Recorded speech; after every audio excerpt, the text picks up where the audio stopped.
Okay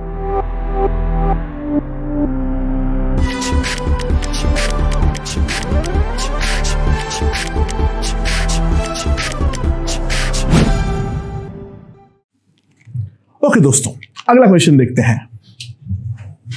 क्या बोला है?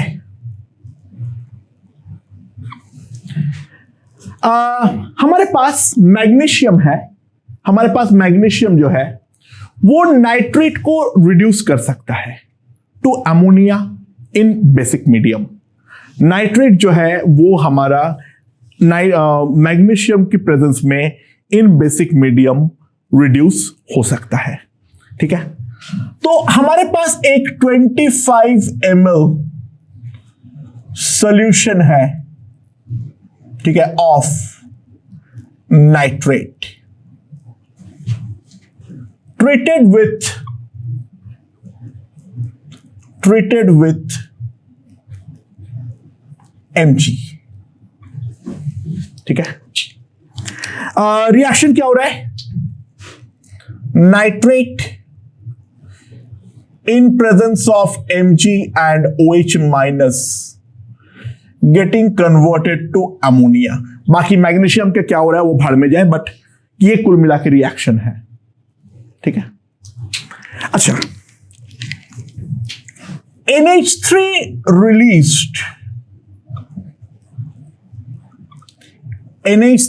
released is treated with NH3 released is treated with 50 ml 0.15 molar HCl। ठीक है, समझ में आया? excess HCl required 32.1 ml of 0.1 molar NaOH। तो find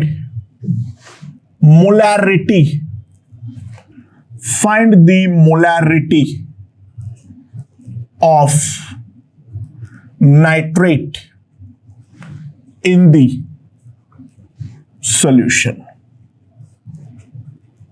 सॉल्यूशन पे नाइट्रेट की मोलैरिटी कितनी होगी, ये हमारा सवाल है। ओके, तो पहला पार्ट तो एसिड बेस है। अच्छा, कि देखो, ध्यान देना, मिलीमोल्स ऑफ HCl टेकन कितना आएगा मेरे पास? 50 into 0.15, that is equals to 7.5 millimoles of NaOH required। कितना हो जाएगा? 32.1, दो हो जाएगा मेरे पास 3.21। तो ऑब्वियस सी बात है, millimoles of HCl reacted with ammonia कितना आएगा? millimoles of HCl reacted with ammonia कितना आएगा? इतना HCl लिया था, ये तो हमारा बच गया था जो कि बाद में रिएक्ट किया है, तो वो तो आएगा 7.5 minus 3.21। For all practical purposes, this is equals to 4.3। ठीक है, बाहर में जाए 29, 4.3। ये हमारा मिलीमोल्स ऑफ HCl जो अमोनिया के साथ रिएक्ट किया था, और एक अमोनिया के साथ एक ही HCl रिएक्ट करता है, NH3 प्लस HCl। अमोनिया एक H प्लस ले सकता है, HCl एक H प्लस दे सकता है। तो millimoles of ammonia is equals to 4.3। But ये अमोनिया बना है हमारा रेडॉक्स रिएक्शन से, और वो रेडॉक्स रिएक्शन है नाइट्रेट gave us NH3. ठीक है, नाइट्रेट gave us NH3. ठीक है, समझ में आया? तो ये हम लोग किस तरीके से करेंगे, अब हम लोग ध्यान दो। यहां पर जो है हमारा नाइट्रेट जो है, इस पर इसका एन फैक्टर क्या यहां पे कितना है, वो है +5, और यहां पर हमारा एन फैक्टर कितना होगा, -3. ठीक है, समझ में आया? ओके, भाड़ में जाए सब कुछ। हमें मैग्नीशियम का अमाउंट पूछेगा, हाँ वो पूछ सकता है, वो मैं निकालूंगा, तो बात अलग है, वो मैं लिख देता हूं साथ में। मैग्नीशियम 0 ऑब्वियसली जाएगा मैग्नीशियम +2 में। बट देखो दोस्तों, ध्यान दो, एक नाइट्रेट से एक ही अमोनिया बन सकता है, whatever be the n factor, it doesn't matter. तो अगर मुझे केवल मोलैरिटी पूछेगा तो ये रेडॉक्स का क्वेश्चन ही नहीं है। इस देखो, अल्टीमेटली एटम कन्वर्जन तो होगा ही होगा, चाहे रेडॉक्स हो चाहे रेडॉक्स ना हो, डजंट मैटर, एटम कन्वर्जन तो होगा ही होगा। तो मिलीमोल्स ऑफ NH3 अगर 4.3 है तो एक बात तो निश्चित है, मिलीमोल्स ऑफ नाइट्रेट जो होगा वो भी हमारा 4.3 होगा। पहली बात तो ये क्लियर कर लो दिमाग पे। हाँ, मैग्नीशियम का अमाउंट पूछेगा जो मैं अभी निकालूंगा, बट पहले तो एक बात समझो, मिलीमोल्स ऑफ नाइट्रेट वो तो 4.3 होगा। तो molarity of nitrate will be simply equals to 25 ml पे इतना मिलीमोल है तो 25 लीटर पे इतना मोल है, 2.5। तो कितना आ जाएगा मेरे पास, ये हो जाएगा मेरे पास 4 से ऊपर मल्टीप्लाई कर दो, 2.172 मोलर। ये हमारा मोलैरिटी ऑफ नाइट्रेट होगा। हाँ, अब मैग्नीशियम निकालता हूं, उसमें रेडॉक्स है। अच्छा, ध्यान देना, इस पर जो है यहां पर हो रहा है +8 इलेक्ट्रॉन। मैग्नीशियम तो +2 पे ही जा सकता है, उसके अलावा तो कोई ऑप्शन नहीं है।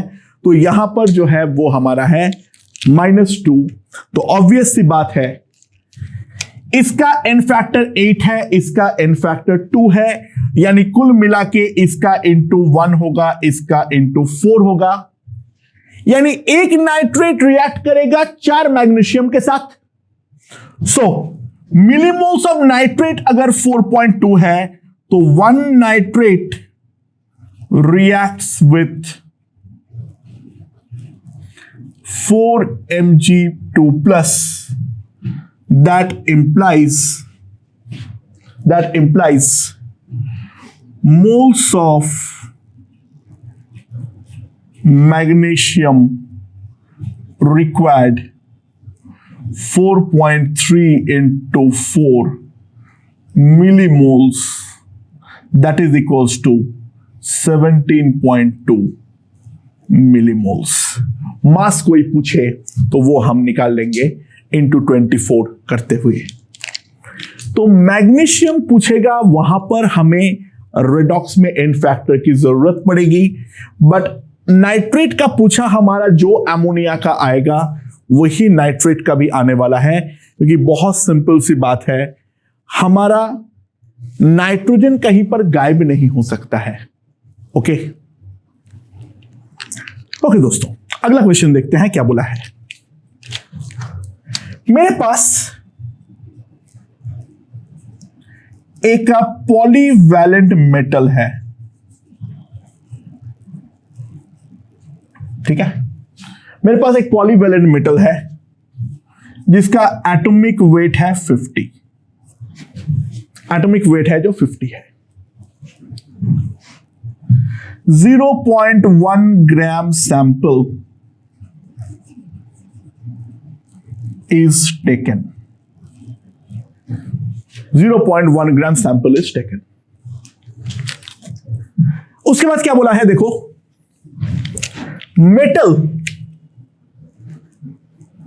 metal is reacted with dilute H2SO4. वो जो मेटल सैंपल है उसको मैंने डाइल्यूट H2SO4 के साथ रिएक्ट करवाया. It give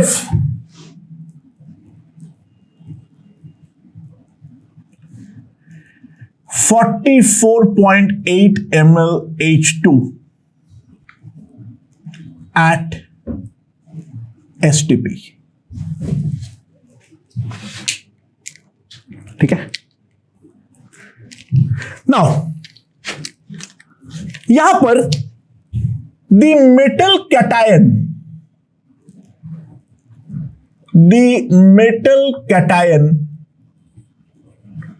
which is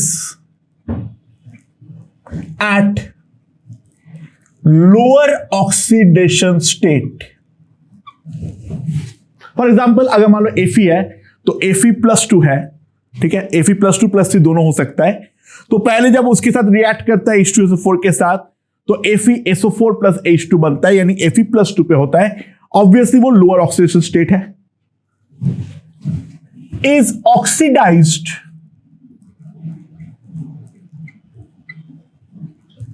to higher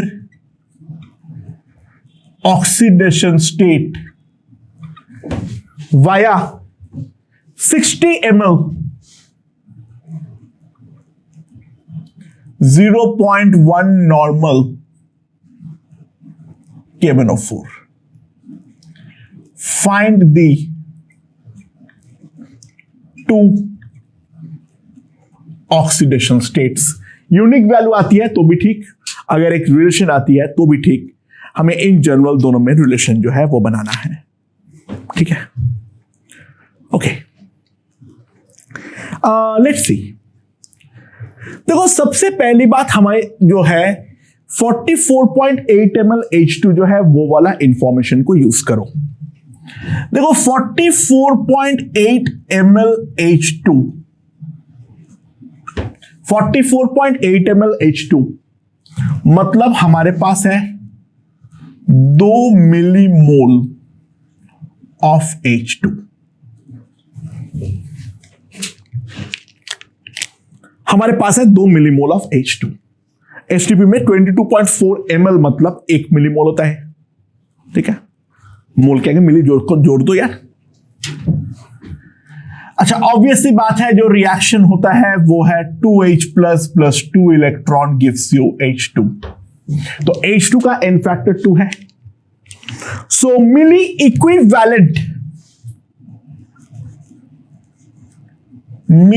equivalent of H2 that is equals to 2 into 2 that is equals to 4. हमारे पास H2 का जो मिली इक्विवेलेंट आएगा वो डेफिनेटली हमारा 4 के इक्वल होगा. हाँ कि ना. और मिली इक्विवेलेंट अगर हमारा 4 के इक्वल है so that will be equals to the milli equivalent of metal. Metal भी हमारे पास 4 मिली इक्विवेलेंट होगा. ठीक है. अच्छा, मेटल जो है वो मान लो M 0 से गया है Mx प्लस, तो n फैक्टर जो होगा वो तो हमारा x होगा. अच्छा, हमारे पास 0.1 यानी 2 मिलीग्राम 100 मिलीग्राम सैंपल है. तो एटॉमिक वेट अगर 50 है तो इसका जो हमारा मिली मोल्स है वो तो हमारा 2 है. मिली मोल्स मिलीग्राम में ले लो, 100 मिलीग्राम बाई 50 तो 2 मिली मोल्स है मेरे पास मेटल. तो n फैक्टर हमारा x है तो 2x इक्वल्स टू 4, यानी x जो है वो हमारा 2 है. तो मेटल का जो लोअर ऑक्सीडेशन स्टेट है वो हमारा कितना है, +2। सो अब मेटल +2 जो है वो हमारा MnO4 के साथ रिएक्ट कर रहा है और खुद जा रहा है M+Y पे। अरे MnO4 किस पे जा रहा है वो मुझे मालूम नहीं है, क्योंकि मीडियम नहीं मालूम है, और जानने की जरूरत भी नहीं है क्योंकि मुझे नॉर्मेलिटी दे रखा है। अच्छा, ये जो है वो मेरा ऑब्वियसली 2 मिलीमोल ही है, क्योंकि 2 मिलीमोल जो मेटल है वो 2 मिलीमोल M+2 देगा। फूंक मार के तो ना कुछ पैदा होता है ना कुछ खत्म। सो MnO4 माइनस अगर मैं ध्यान दूं, MnO4 माइनस जो अगर मैं ध्यान दूं, ये है हमारे पास 60 into 1 that is equals to 6 milli equivalent। But milli equivalent तो अगेन हमारा सेम होना पड़ेगा। तो n factor of M+2 must be equals to 6/2, that is 3। क्योंकि 2 मिलीमोल 6 मिली इक्विवेलेंट होना चाहिए, तो n फैक्टर हमारा 3 होना चाहिए। तो +2 है, +y पे जाएगा, therefore y must be equals to 2 + 3, oxidation हो रहा है, that is +5। तो oxidation states are +2 and +5। That is the scenario। मेरे ख्याल से ये हमें समझ में आ गया होगा, राइट? समझ में आया? गुड। ओके दोस्तों, अगला क्वेश्चन देखते हैं क्या बोला है। ध्यान देना, 2.45 ग्राम KClO3 boiled with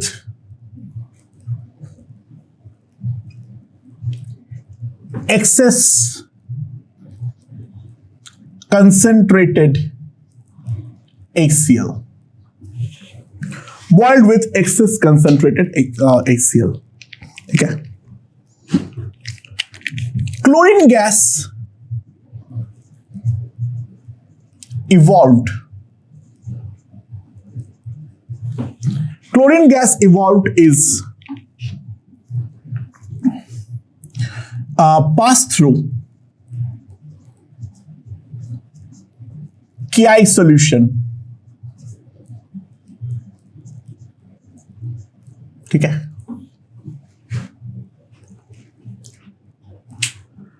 now chlorine gas एक 2.45 के बदले 2.5 ले लो, और सॉरी मैं एक चीज गड़बड़ कर रहा हूं, एक second.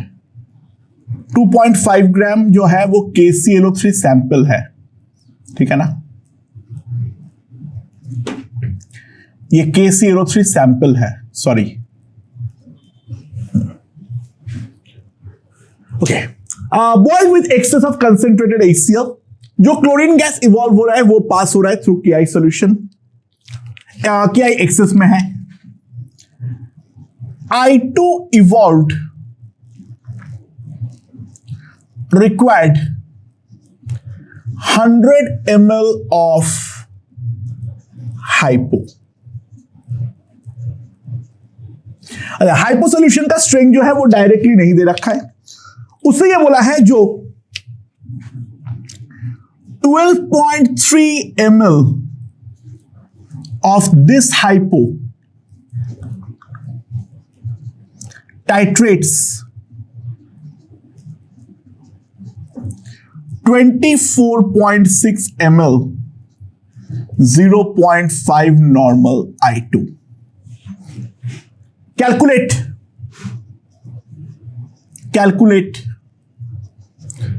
percentage purity of KClO3 sample। Calculate percentage purity of the KClO3 sample। तो किस तरीके से हम आगे प्रोसीड करेंगे इसके बारे में थोड़ा सोचो, ठीक है। ध्यान देना, सबसे पहले तो मुझे हाइपो का स्ट्रेंथ चाहिए होगी, ठीक है। तो यहां पर मुझे हाइपो का स्ट्रेंथ के बारे में आइडिया दिया हुआ है। ध्यान देना, 24.6 ml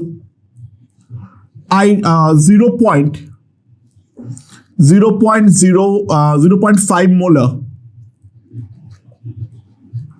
I2, that implies 12.3 milli equivalent I2। तो यहां से मैं कॉन्सेप्ट ऑफ इक्विवेलेंस से बोल सकता हूं, जो मिली इक्विवेलेंस ऑफ Na2H2O3 जो होगा वो भी हमारा कितना आएगा, that will be also equals to 12.3। But ये हमारा 12.3 ml पे है, तो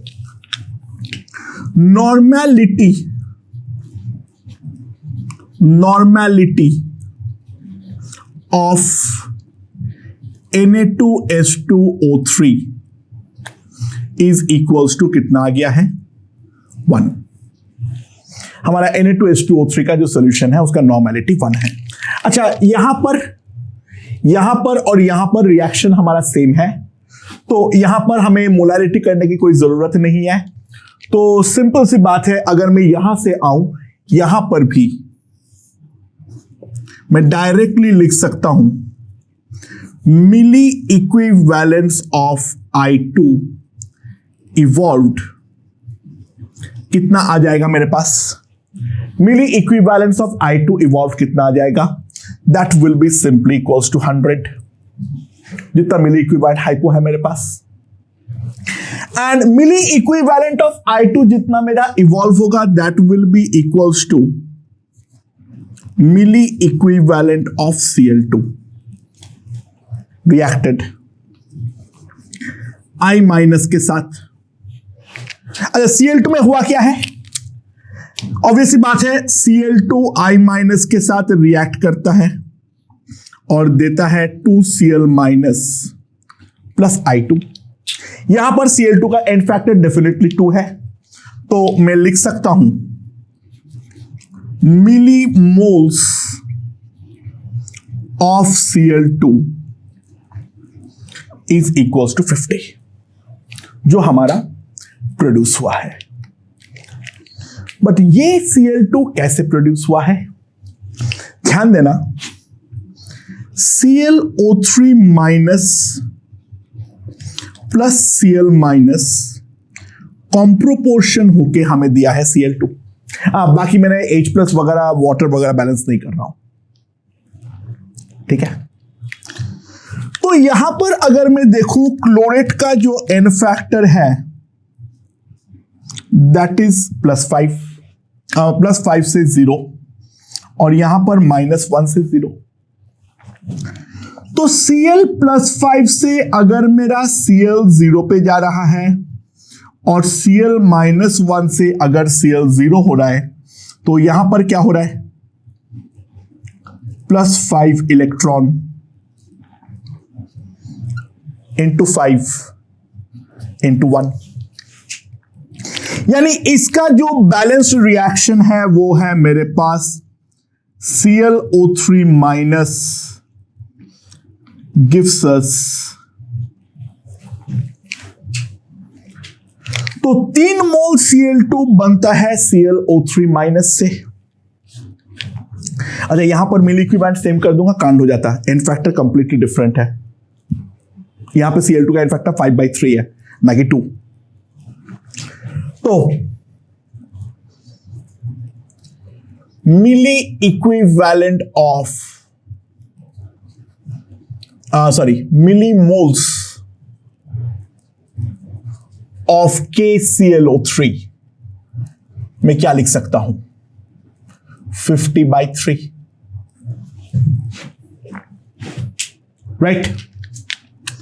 अच्छा, KClO3 का मॉलिक्यूलर वेट कितना है, एक बार जल्दी से निकाल लेता हूं।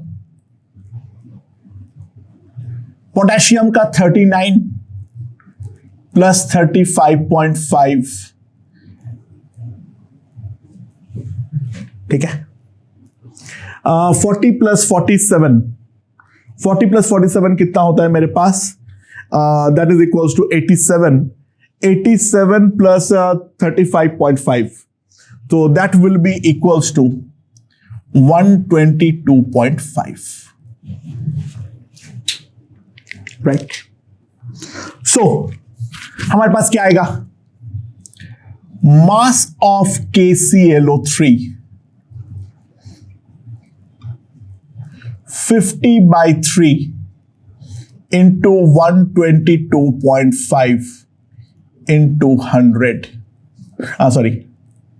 Into 10 to the power -3 gram.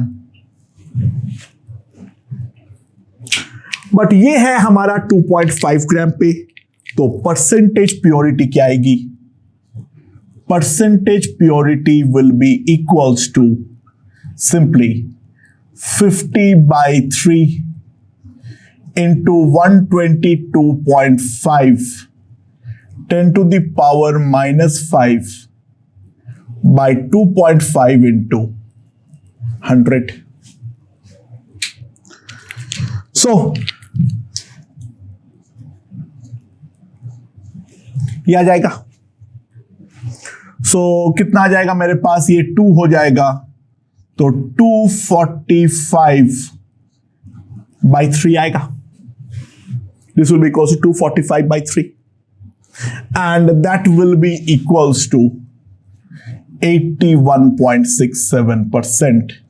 That will give me the percentage purity of the KClO3 sample. यहां पर मेन गलती होने की जगह वही है, इक्विवेलेंस का जोश में आके Cl2 का इक्विवेलेंस से सीधा ClO3 माइनस पे मत पहुंच जाना. रीजन एन फैक्टर का बदलाव हुआ है. ये वाले रिएक्शन में Cl2 का एन फैक्टर कितना है? 5/3. बाकी सब रिएक्शन में Cl2 का एन फैक्टर कितना है? 2. तो मिली इक्विवेलेंस का जो हमारा रिलेशन है वो एक पर्टिकुलर रिएक्शन में वैलिड रहता है. जब लेकिन एक रिएक्शन से दूसरा रिएक्शन पे जंप मारते हो, मिली इक्विवेलेंट को तभी इक्वल करना अगर एन फैक्टर सेम रह गया है तो, अदरवाइज मत करना. Okay, good. चलो हमारे पास क्या है? अगला क्वेश्चन. हमारे पास 0.32 ग्राम इम्प्योर KI है.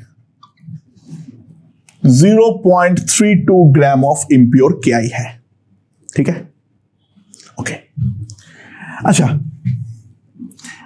इसके साथ मैंने ऐड किया 1.1 मिलीमोल K2Cr2O7 और साथ में ऐड किया 25 ml 5 नॉर्मल H2SO4. ठीक है. नाउ अब क्या है मेरे पास? I2 formed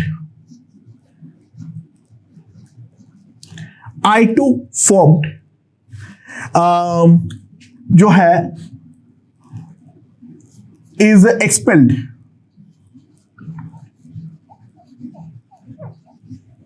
जो हमारा I2 फॉर्म है उसको मैंने निकाल दिया. मोर pure excess KI is added. More excess KI is added. ठीक है. एंड इस पे I2 liberated again.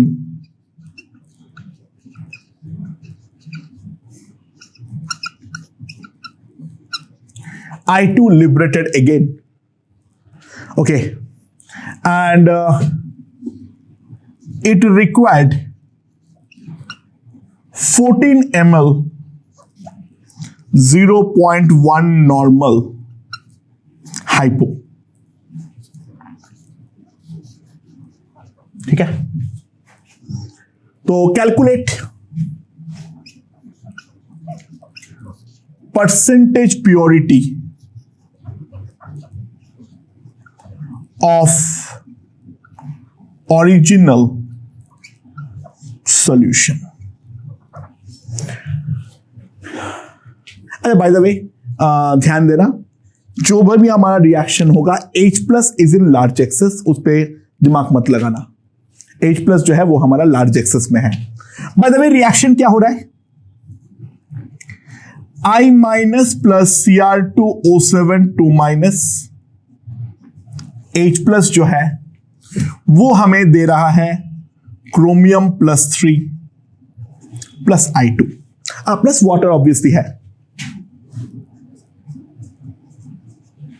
बैलेंस नहीं करूंगा, ध्यान में देना। और H प्लस जो है वो 125 हमारे पास इक्विवेलेंट है, तो उसको लेकर तो दिमाग ही मत लगाओ, ये तो हमारा डेफिनेटली एक्सेस पे है। अच्छा, हुआ क्या होगा? इनिशियली I माइनस हमारा लिमिटिंग था, तो Cr2O7 कुछ बच गया था, जो सेकेंड स्टेप पे हमारा Cr2O7 के साथ बाद में रिएक्ट कर चुका था। ठीक है, तो I माइनस का 2 बार रिएक्शन हुआ है, और वो I माइनस का पहला सोर्स जो है वो तो इम्प्योर KI था, और दूसरा वाला हमारा प्योर KI था। और इसके अलावा ऑब्वियसली हमारा पुश्तैनी रिएक्शन तो है ही है। I2 plus Na2S2O3 will give us Na2S4O6 plus 2 times NaI.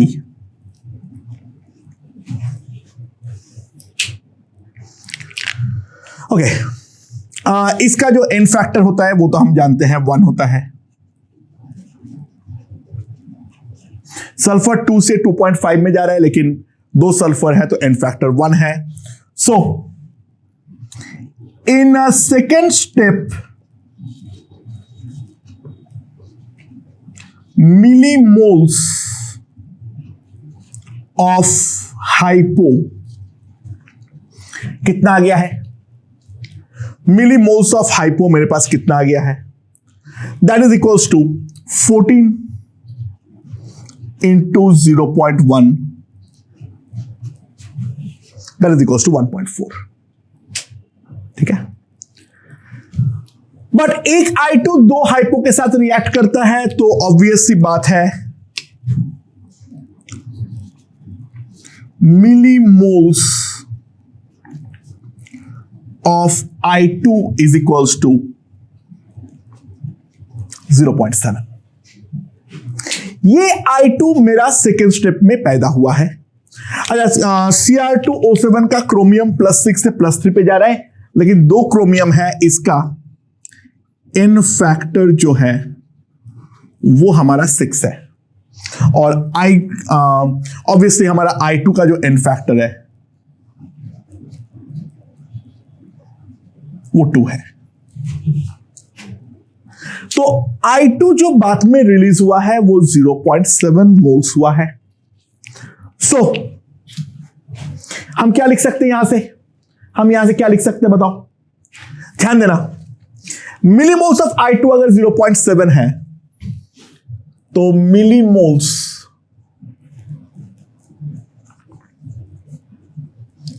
Of I minus, millimoles of I minus, that will be equals to 1.4, and that is equals to milli equivalent of I minus। obviously 2 I minus से एक I2 पैदा होगा, I का conservation, या फिर तुम उल्टा I2 का इन फैक्टर 2 कर लो।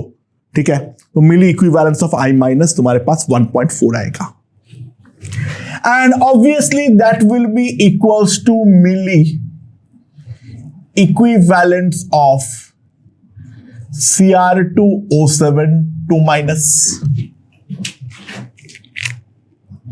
right? So milli equivalent of Cr2O7 2 minus reacted in second step is equals to कितना है? 1.4। इतना तो हमारा सेकेंड स्टेप में रिएक्ट किया है, ठीक है। अच्छा, कितना मिली इक्विवेलेंट K2Cr2O7 मैंने डाला था, यानी Cr2O7 2 माइनस एडेड 1.1 into 6, इतना मिली इक्विवेलेंट। इन फैक्टर तो हमेशा इसका 6 रहेगा, Cr2O7 2 माइनस का, वो तो हमेशा 6 रहेगा। तो इतना मिली इक्विवेलेंट मैंने ऐड किया था, 1.4 तो बाद में रिएक्ट किया है, तो Cr2O7 2 minus reacted in first step कितना होगा, 6.6 minus 1.4, that is equals to 5.2 milli equivalent. और ये जितना मिली इक्विवेलेंट है उतना ही I milli equivalent I minus पहले था, तो that is equals to milli equivalent of I minus from initial KI, और I माइनस का n फैक्टर 1 होता है, तो जितना मिली इक्विवेलेंट है, जितना मिली मोल्स है, तो ऑब्वियस सी बात है मिली मोल्स ऑफ KI कितना होगा initially, that will be simply equals to 5.2। इतना मिलीमोल्स KI जो है वो हमारे पास होने वाला है।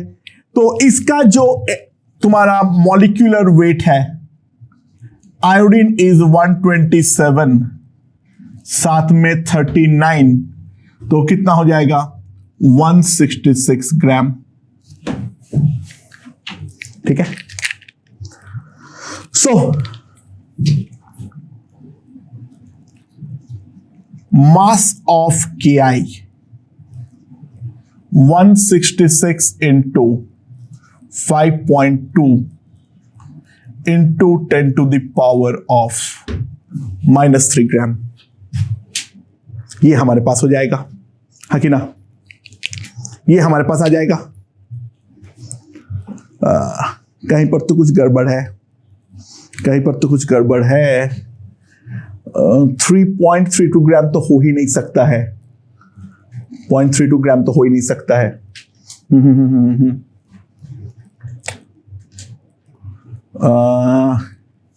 एक काम करो, 3.2 ग्राम ले लो, सॉरी मेरा सोर्स में ही गलत है, सॉरी 3.2 ग्राम ले लो, ठीक है। इस पर कितना आएगा तुम्हारा मास, ये हमारा हो जाएगा 830 प्लस 3232, ठीक है। हाँ 33.2 into 10 to the power -3 gram, 863.2 into 10 to the power -3 gram, okay. और 3.2 ग्राम का हमारे पास सैंपल है, तो परसेंटेज प्योरिटी जो आएगी, percentage purity will be simply equals to 863.2 into 10 to the power -3 divided by 3.2 into 100%, तो कितना आ जाएगा 86.332, ठीक है। दैट इज इक्वल्स टू हमारे पास आ जाएगा 8632 by 32%। अब अगर मैं इसको कैलकुलेट करूं तो मेरे पास कितना आएगा, यहां पर होगा 64, अच्छा थोड़ा काट देता हूं पहले, 4 से तो कट ही रहा है, 2158 ये आएगा मेरे पास, एंड उसके बाद फिर 2 से और कट रहा है, तो 10 1079/4, 1079/4, तो ये हमारे पास हो जाएगा 2, 27, 39, 26, कितना आ जाएगा